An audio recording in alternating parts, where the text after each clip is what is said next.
So China may see like a lost decade similar to Japan. Yeah, well, we are facing numerous decades of very very low or negative growth, given the demographic outlook. Unless, of course, the Chinese government move in a completely different direction in terms of spurring reforms, and for that matter, encouraging immigration. But there is no indication that that is happening now. We're talking about emerging markets, trends in the AI sector, and how that would affect the economy globally with our next guest, Lars Christensen. He is the associate professor at the Copenhagen Business School and the founder and CEO of Money and Markets Advisory. Formerly, he was the head of emerging markets research at Danske Bank, the largest bank in Denmark.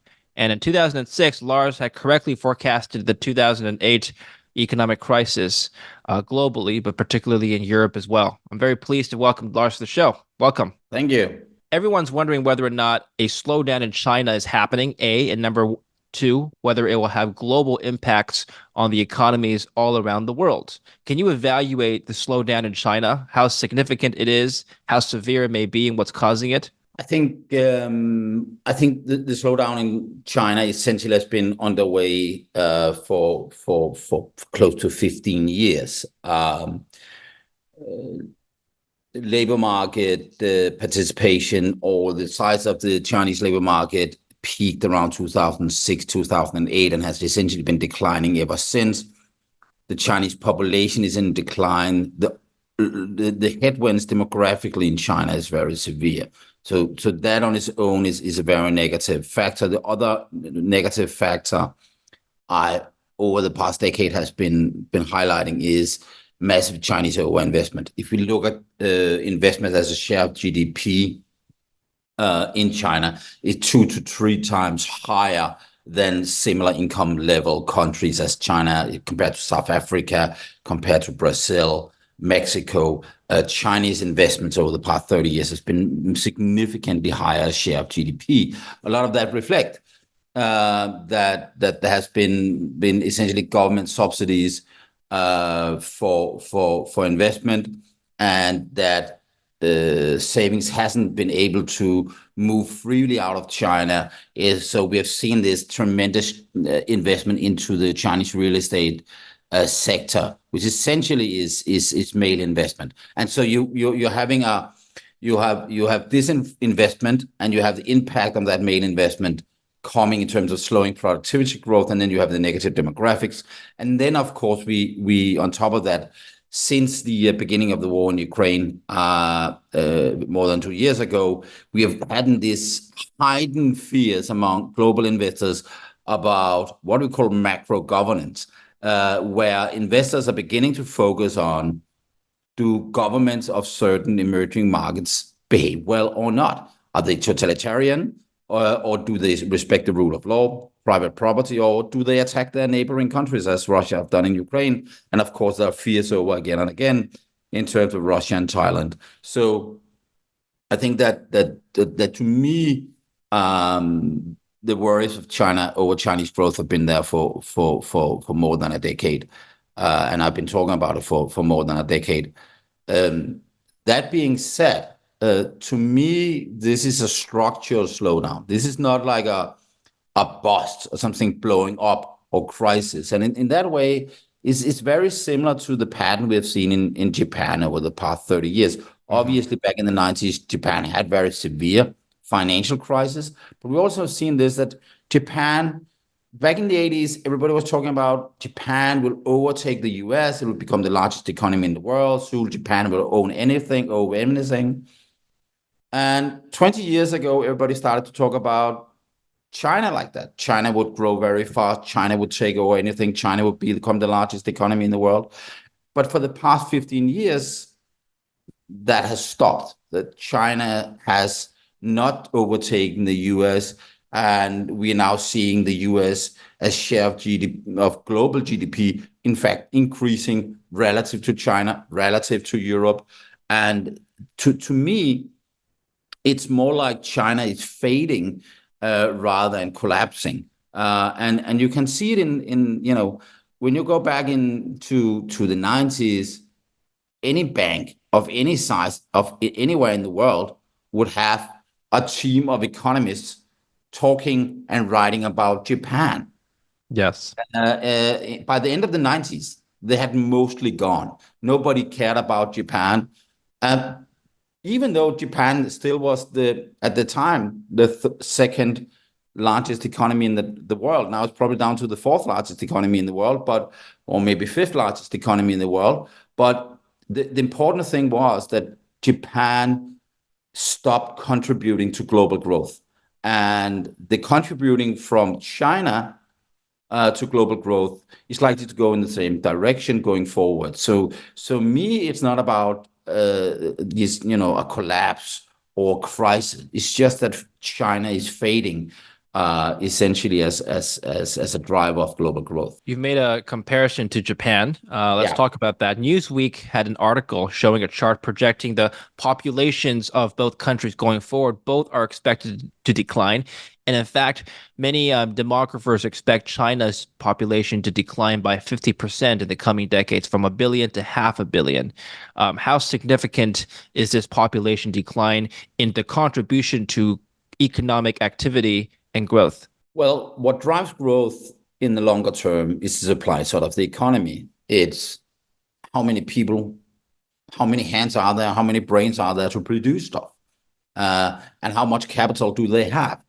China has grossly misallocated capital, and at the same time, there are fewer hands and brains in China to contribute to growth. So it will be a very, very significant factor in slowing Chinese growth.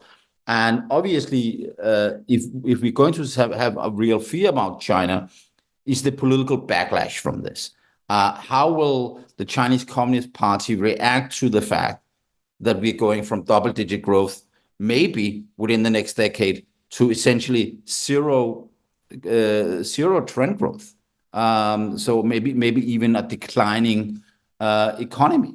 So China may see like a lost decade, similar to Japan. Yeah, well, we are facing numerous decades of very, very low or negative growth, given the demographic outlook. Unless, of course, the Chinese government move in a completely different direction in terms of spurring reforms, and for that matter, encouraging immigration. But there's no indication that that is happening now. Can you make an argument that with the advent of AI, we don't need more people, a bigger labor force to grow the economy? Productivity, according to some theorists, may just vastly increase as a result of technology, and so fewer people can do the work of many. Well, there is no doubt in my view, and I'm very positive on AI. And in fact, these days I spend most of my time talking about AI, the implications of AI, advising companies on how to implement AI. To me, it's an extremely important economic factor. And what is interesting about AI is how fast it's unfolding. Normally, when we have these technological breakthroughs, it plays out over decades. But there are a lot of indications that AI is happening right now and it's having an impact right now. So yes, it will reduce some of these problems. And obviously, if we look across the world, numerous regions in the world has significant demographic headwinds. Europe, particularly Southern Europe and Central Eastern Europe, has very negative demographic outlooks, as do Asia. The picture in North America is somewhat more positive, particularly in the US, where we've seen continued immigration and a continued growth of the US population. The Americans are not too happy about it, but surely it's something that will continue to add positive to US growth. So yes, AI can probably help us, but it doesn't take away the fact that where it can help us is in white collar jobs. It's not in to the same extent in blue collar jobs, and where low income countries actually have been growing, like China has been the production hub of the world, and you need hands for that.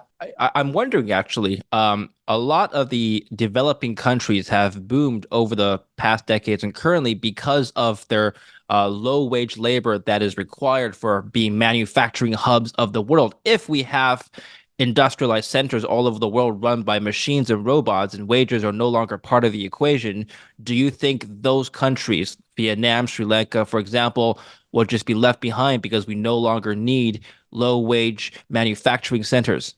I do think we need those. And I think that the interesting thing here is that normally we think about automatization as something that replace unskilled labors or Mm-hmm. low-skilled labors. What is happening is that AI is replacing the white collar manual labors. And what is that? That's the HR team. That's the consultants. That's the communication guys, the management people. I sometimes talked about who will AI replace. Those who nobody likes in the company. Those are the pencil pushers, the bureaucrats, the those who runs around and ask about, fill this Excel sheet, the compliance guys. Those are the guys who will be replaced. So what we actually have here is kind of middle income pressures. The middle income uh, workers are going to be automated. And while it's much more unlikely that we will see a replacement of the unskilled laborer. There is actually a recent episode of South Park. Okay. It's not seldom you can find good economic inputs from I didn't watching. know South Park made it over to Europe. Yeah, well, it did.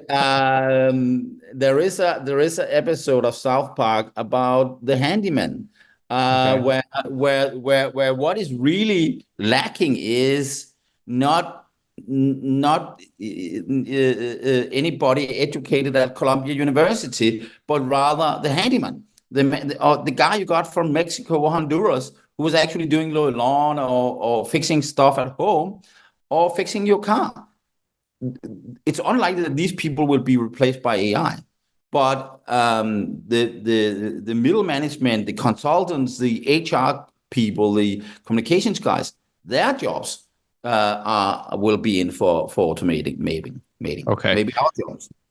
Okay, I want to come back to AI in just a bit, but investment implications of the Chinese slowdown. You wrote in a blog called Yen and Yuan, Dual Decline Driven by Demographic Dilemmas. You wrote that China is like Japan, but with a 20-25 year delay in a worse position. The Chinese demographic outlook is extremely negative, and the workforce has been shrinking for over 15 years.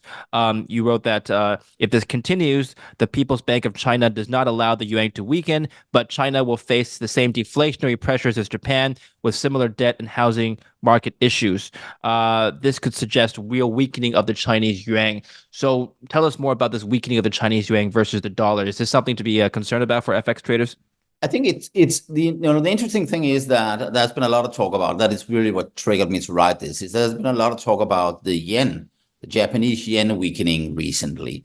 I don't think what is happening with the yen is particularly dramatic, and it's at least less dramatic than it's made up to be. Japan has a floating exchange rate, so if there are shocks, the currency needs to react to that. But what is interesting with Japan is that if you look at the Japanese yen vis-a-vis the dollar for the past 30 years, it has been relatively stable in nominal terms, but it hasn't been stable in real terms. So if we look at the difference in inflation, we have had deflation in Japan and 2 to 3% inflation for a period, and then below 2% and then above 2% inflation in the US. And despite of that, the yen versus the dollar was fairly stable over nearly 3 decades. So if you look at that, so if you adjust your nominal exchange rate for differences in the development in the relative price levels, you get the real exchange rate. And the real exchange rate in Japan has been declining since the 90s. Vis-a-vis the rest of the world and vis-a-vis the dollar. And the reason for that, in my view, is that underlying structural slowdown in the Japanese economy. And the argument I make in my recent blog post is that China is facing exactly the same demographic headwinds, the same kind of economic slowdown, stagnation, and therefore we should expect the same kind of development in the real yuan. So either the People's Bank of China allow the currency to weaken, or if it doesn't do that, it will have to accept that inflation will be below that of in the US. In my view, we are on the way to return to 2% inflation in the US. That would mean you would have to have below 2% or maybe deflation in China to get that real decline that follows from the structural slowdown in the economy in the exchange rate. And if that's the case, the choice for the People's Bank of China is to accept a weakening of the currency in nominal terms. And if it doesn't do that, it will have to create deflationary policies. It will essentially have to tighten monetary policy to keep the currency from weakening, and that is deflationary. And obviously, with what is going on in the Chinese housing market, with debt problems, that will be very, very hard to do. The other solution would be potentially let the yuan free float. Is that politically possible?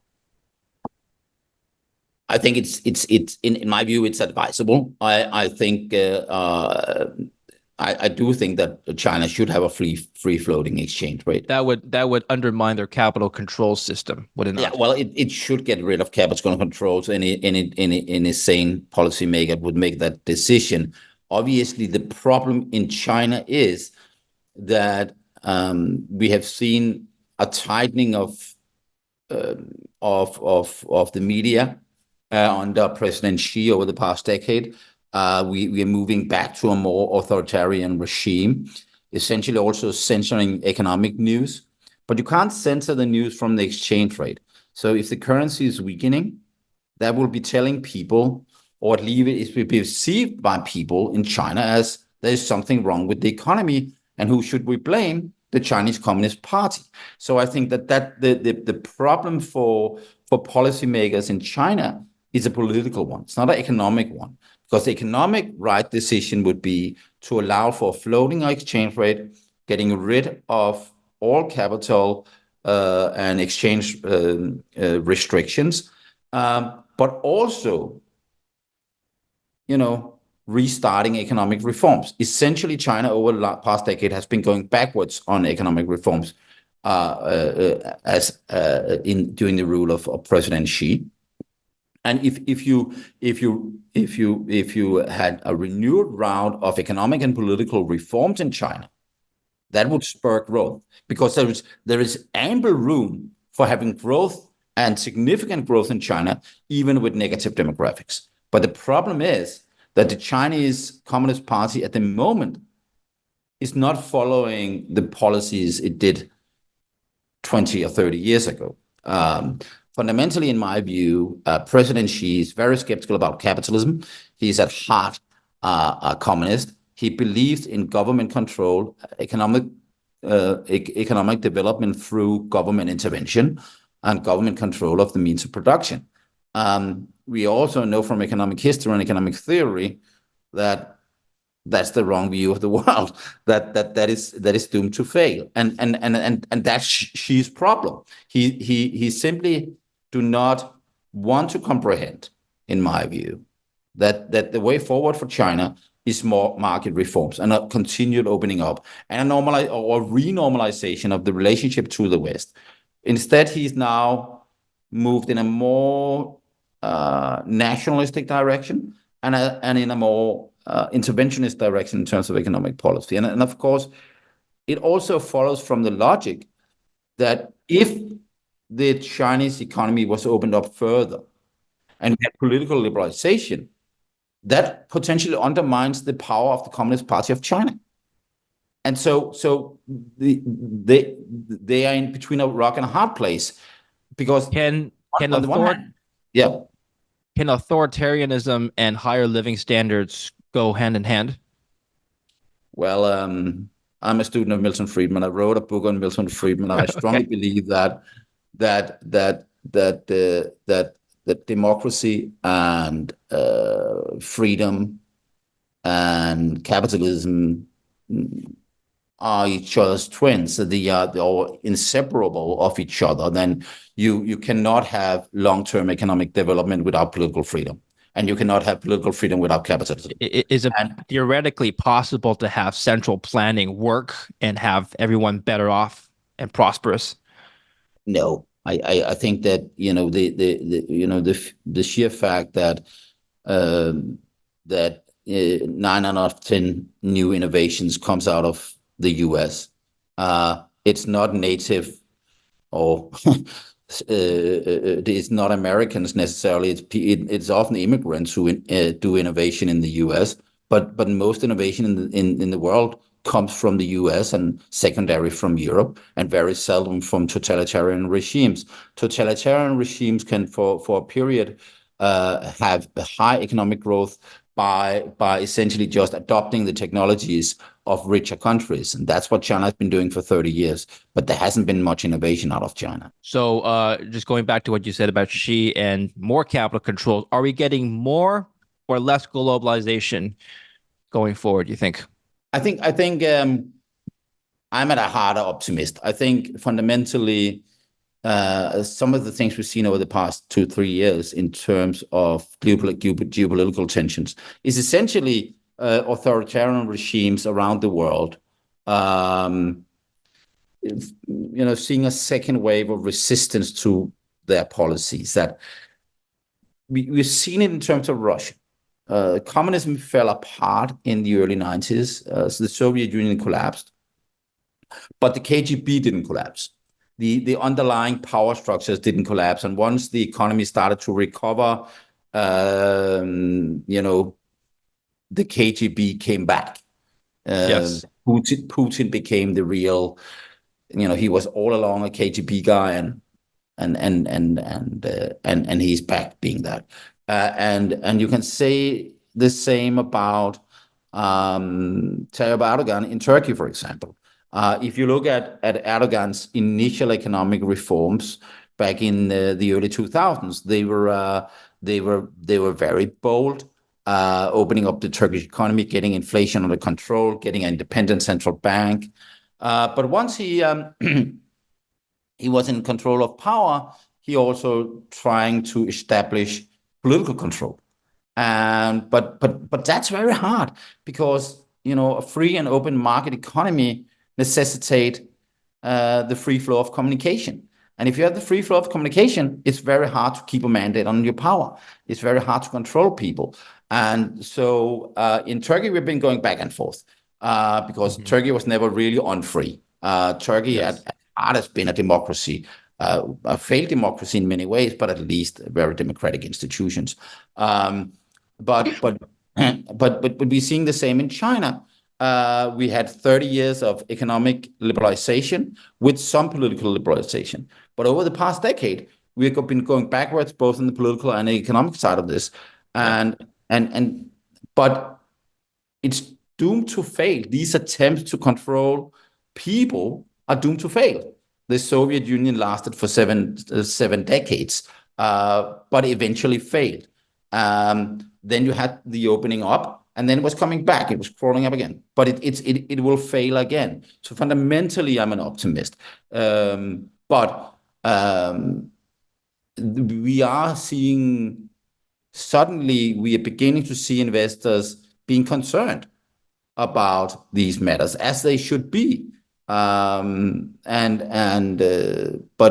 if we look at actual global trade, we haven't seen anything like we, for example, saw during the 1930s, with a real significant decline in global trade. We're not seeing that, but we have seen some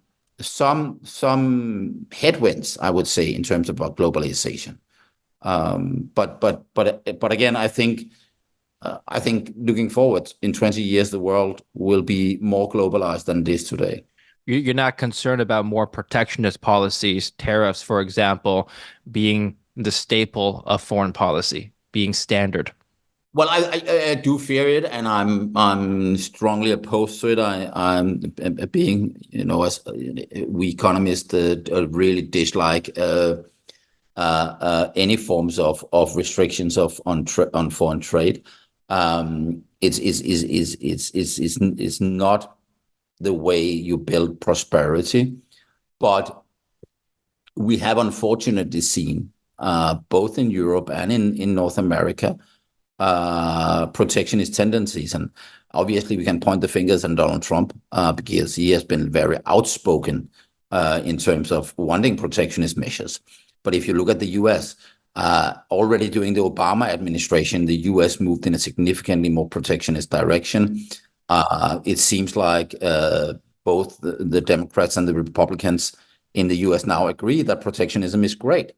And in Europe, we're not talking about it in terms of protectionism, but we talk about it in terms of regulation. In Europe, we have policymakers being jubilant because we now have very significant restrictions and regulation regarding AI. And like, that's not a way to grow. It's just another form of protectionism. Yes. So ultimately, then, you said that China will not be a major contributing force of global growth. So then what will? What will fill China? Who or where will fill Well, China's void? I think the interesting thing about the U.S.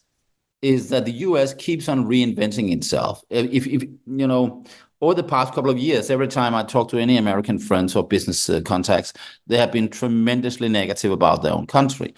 The fact on a personal level, people feel these anxieties of this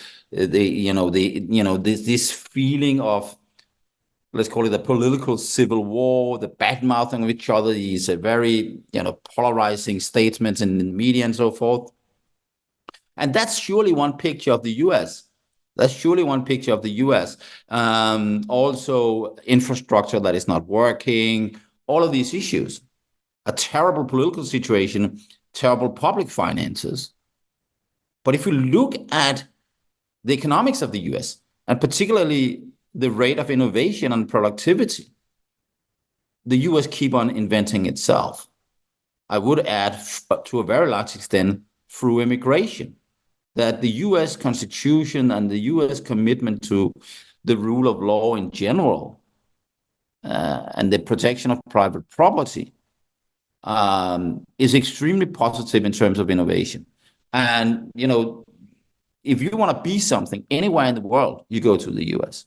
Anybody who wants to innovate, anybody who really wants to come up with new ideas, they end up in the U.S. And I think I remain quite optimistic on U.S. growth, and we can see there are some relatively clear signs of a pickup in U.S. productivity growth that frankly speaking looks like what we saw in the 90s.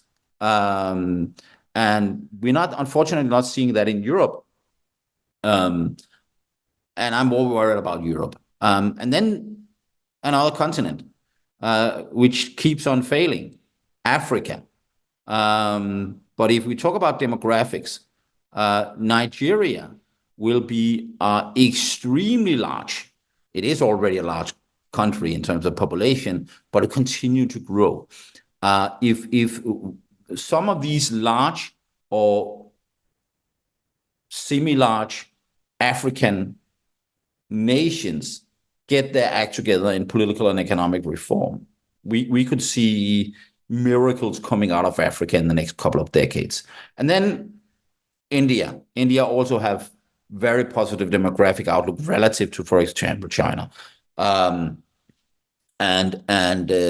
Again, India has been lacking on doing economic reforms essentially since the 90s. It's really failing on that.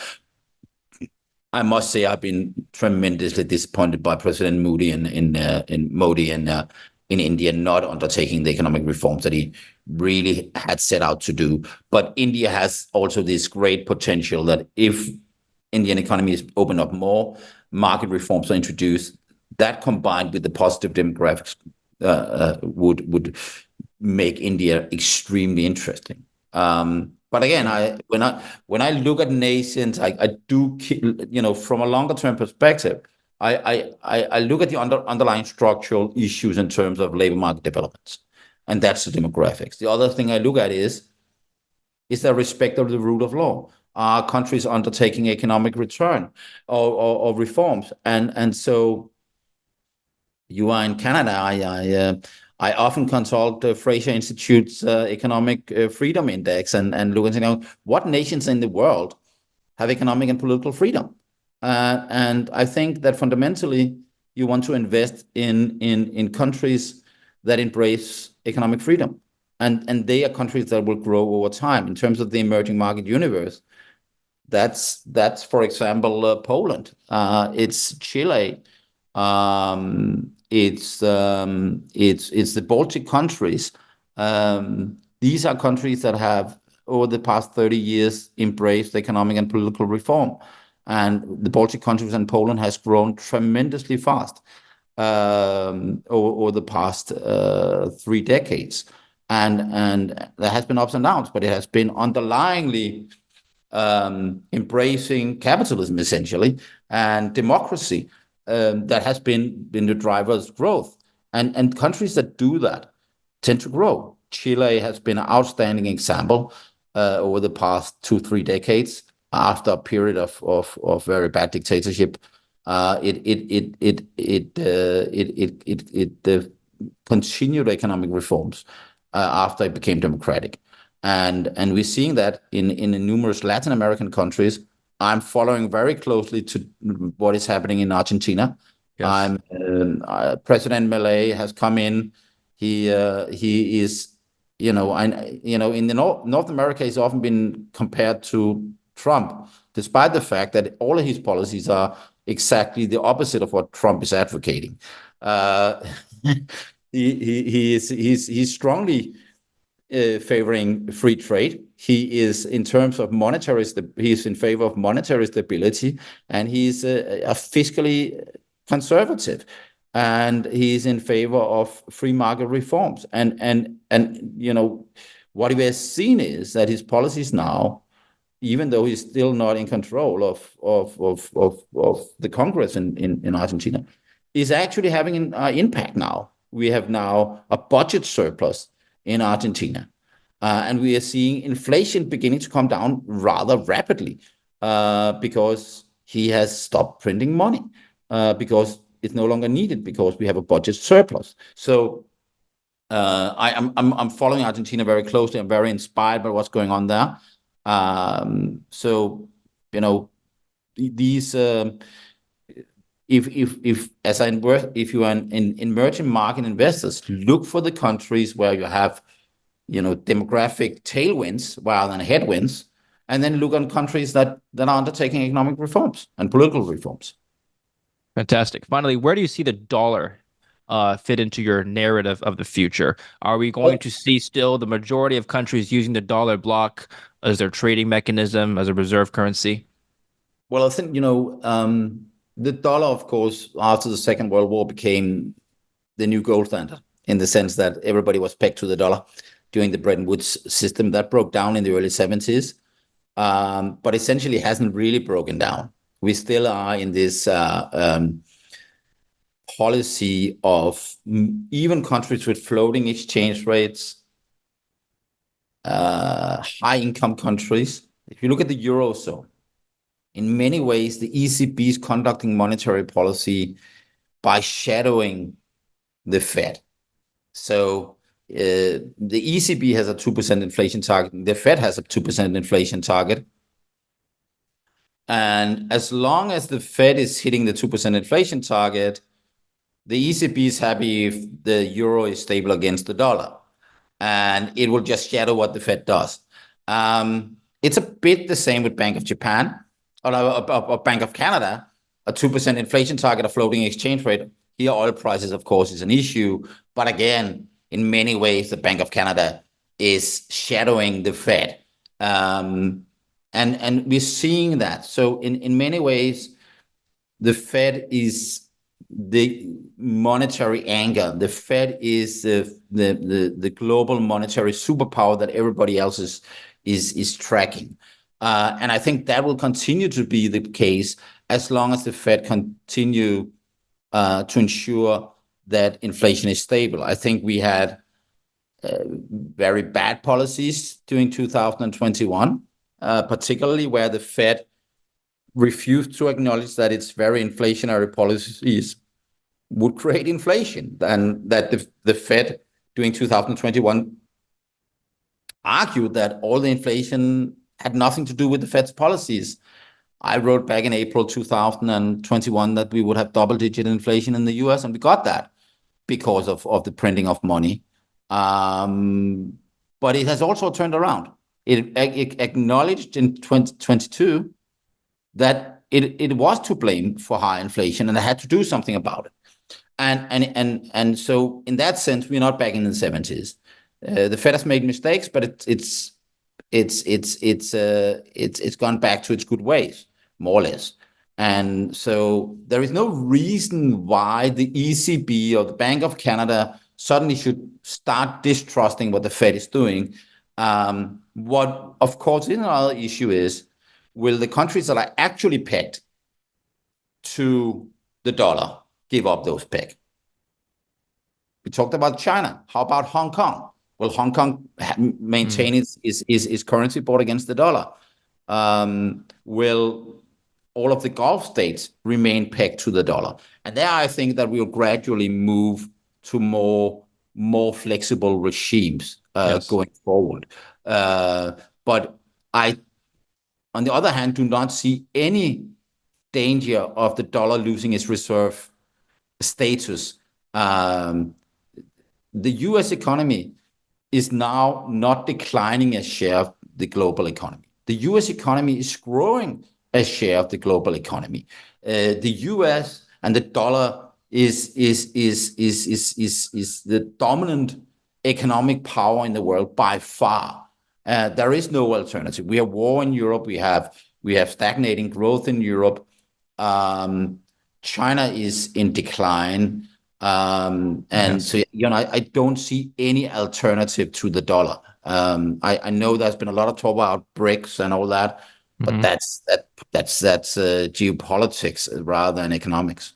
Okay, fantastic. Well, I enjoyed our conversation. I learned a lot. Thank you. Where else can we learn from you? Where can we read your work? Well, you can follow my blog, the marketmonetarist.com. Okay. Or you can follow me on LinkedIn or Twitter. Very And good. I'm both places. I'll put the links down in the description below, so make sure to check out Professor Christensen and the links down there. Thank you very much. I'll speak to you again soon. It was a pleasure. Thank you for watching. Don't forget to like and subscribe.